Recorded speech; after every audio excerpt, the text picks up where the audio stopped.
welcome to a holiday extravaganza without tequila. So today's Cinco de Mayo, our Mexican holiday, or somehow is now an American holiday.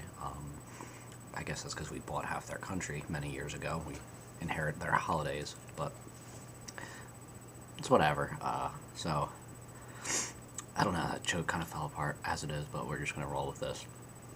I had plans for tonight, a couple different options, and kind of last minute something came up, so wound up soloing it. It was fine. I had a couple hours of leeway to work with, so I marinated a steak and made steak tacos for just me.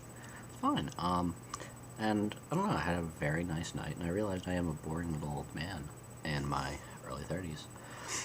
This is my wild Friday night, and as I said, I didn't even get into tequila and margaritas or Corona. Well, Corona's terrible, but...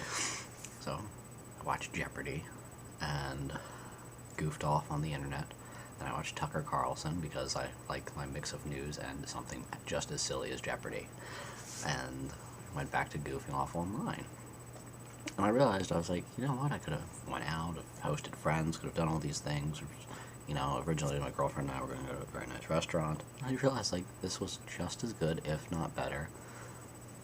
And, just kind of weird how it kind of clicks in, and kind of always knew I was a little bit on the nerdy side, but I don't know, it just was like, I don't feel that, like, emptiness of, like, oh, well, I had plans and I kind of made it work, but this was actually better. I kind of dug this. So, that's been my night. The one other thing I did want to kind of get into, just to have some, like, actual semi-interesting content here, was, there's a new movie come out, and their trailer was, like, today or yesterday. It's called Dunkirk, and forgive my nose running. I've been snacking on Cajun peanuts, and they don't mess around with this brand, at least, thankfully. But it's about the Battle of Dunkirk in the Second World War, and big history geek, so everyone told me check the trailer out. So, of course, I did, and it looks okay. I know with movies they're going to take some liberties and everything, and this is what's going to make it interesting to me, see how this thing comes out, is, well, basically, the British got their ass handed to them. They screwed up constantly, and the Germans were at the peak of their power and had everything done right. There are a couple of films out there where, you know, the good guys, because I don't have very many failings or respect for the British and a lot of things they did in the Second World War, especially early on. But I don't want to get, like, too political or too sidetracked. But basically the battle, they screwed up because they sucked. They did a bunch of dumb stuff, and they got their asses kicked. And they had a pretty hectic run home with their tails between their legs. I don't think anybody can really debate that. You can say, oh, they weren't prepared, or the Germans were just that good. But I can lead it to to a combination of both. They weren't ready for what they were coming to, and they screwed up with what they had. So it's interesting they're making a film about this. I think there's a lot of films that focus on the heroism of fail, but, like, they still kind of clear it in some sort of happy way or a positive way. So I'm guessing they're going to, you know, go with the heroic spin of the sacrifices and stuff like that. But this is going to be different than, I think, perfect other examples of, there's at least 3 of them I know. They've done films about the Charged Light Brigade, another case where the Brits screwed up big time. Well, that kind of went out well. If anything, you could make a much bigger argument about the Brits maybe being the bad guys in the Crimean War, where, as I said, there's not really a lot of people, and the average person would probably just throw them on team good guy immediately. So, but the difference is, too, is in the Battle of Balaclava, there was a lot of other stuff going on, and it did turn out that, yes, the Charged Light Brigade was a pretty terrible idea, worked very poorly, a lot of issues went wrong. And get with the heroism, it kind of ends on the happy note of, like, this wasn't nothing.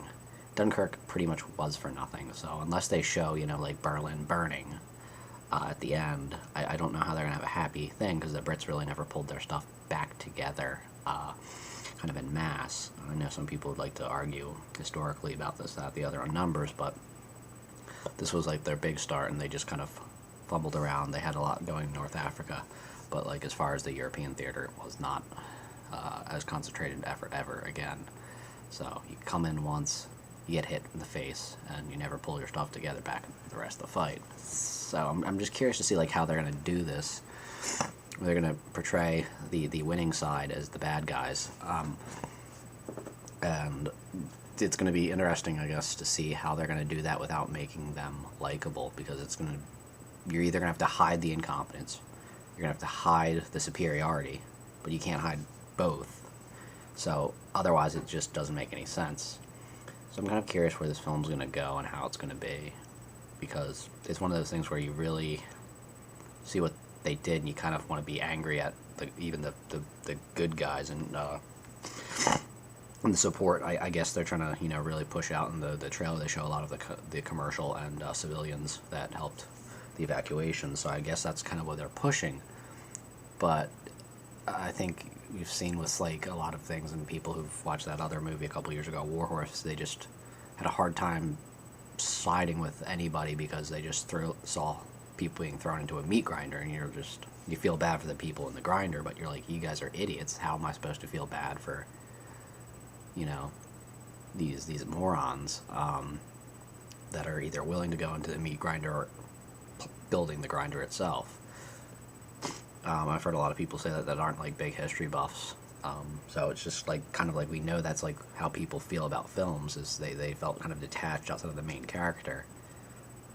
They didn't feel about like the war itself or the units or anything like that. They felt attached to like the one or two people you knew in the movie, and you didn't really care about the 1,000 mowed down in the background of the scene. So I just think it's a very strange thing to pick. I'm sure it's going to be, pushing a lot of morals and this, that, and the other, but it's just like such a weird kind of battle to pick where, I'm sure they're not going to get too much into the politics of it or a lot of the dirty stuff the British were involved in. But I don't know. I'm just wondering too if they're going to have like some sort of like really loose hinting, as I said, either like Berlin's on fire, so this was worthwhile, or it's going to just be like, after this, America decided to show up, and I wouldn't rule that out either, because Americans are the biggest film-going groups outside of the Chinese, and the Chinese had a very different involvement in the Second World War. So basically, I think it comes down to basic capitalism 101. You know who buys movie tickets in the Western world, so you might as well throw in a couple of American good guys in every other American film ever, which I think that's another thing that people who like history can't put that fact down, and they like to chimp out at Saving Private Ryan, which it's like, think logically, and it's also an awesome movie, so, drop it, man. It's fun. But, yeah, so that's been my night, is I've been watching movie trailers and watched Jeopardy and Tucker, and I think I had a better night than had I went out on a date or partied or anything, so I don't know, just the holiday where I should be drunk with my sombrero on, I decided to be a boring little old man. Had a great time.